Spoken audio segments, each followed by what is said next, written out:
రోజా గారు మాట్లాడిన మాట రాష్ట్రంలో ఎవరూ మర్చిపోలేదు ఇప్పటి వరకు. ఒక దరిద్రుడు జైలుకి వెళ్తే ఇంకో దరిద్రుడు సపోర్ట్ చేశాడన్న మాట మీ మీడియాలో కూడా వచ్చి ఉంటుంది. ఆవిడ స్వీట్లు పంచింది, బాణాసంచ కాల్చింది.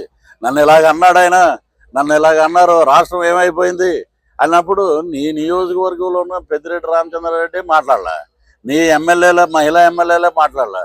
నువ్వు ఎక్కడో దర్శనాల నుంచి తీసుకొచ్చే హీరోయిన్లు ఏదో పట అని మాట్లాడేశారు. నీ చరిత్ర తెలియదు కదా, ఏదో మాట్లాడారు. మొత్తం నువ్వు తిరుపతి తీసుకెళ్తున్నావు, దర్శనాలు ఇప్పిస్తున్నావు అని చెప్పి. ఇంకా రోజా ఆల్రెడీ డిసైడెడ్ అండి. మొత్తం పట్మన్ లేచిపోయి వికెట్ ఫస్ట్ అదే క్లీన్ బౌల్డ్ అంటే డైమండ్ రాణి మీద చాలా ఎలిగేషన్స్ ఉన్నాయి. వాటి మీద కూడా మా మిశ్రమ ప్రభుత్వం, మా కూటమి వచ్చాక ఎంక్వైరీ పెడతారు మా నాయకులు. ఒక గుడ్ మార్నింగ్ కొత్తగా ఇలా పెట్టి ఏలు పెట్టి ఇలా చూపించింది, ఇది గుడ్ మార్నింగ్ అంట. మరి ఇలాంటివి అన్నీ మనం చూస్తున్నారు. రాష్ట్ర ప్రజలు మారుమూల గ్రామంలో కూడా ఒకే మాట మాట్లాడుతున్నారు. అయ్యా మనం అందరం ఛత్తీస్గఢ్ అడవులు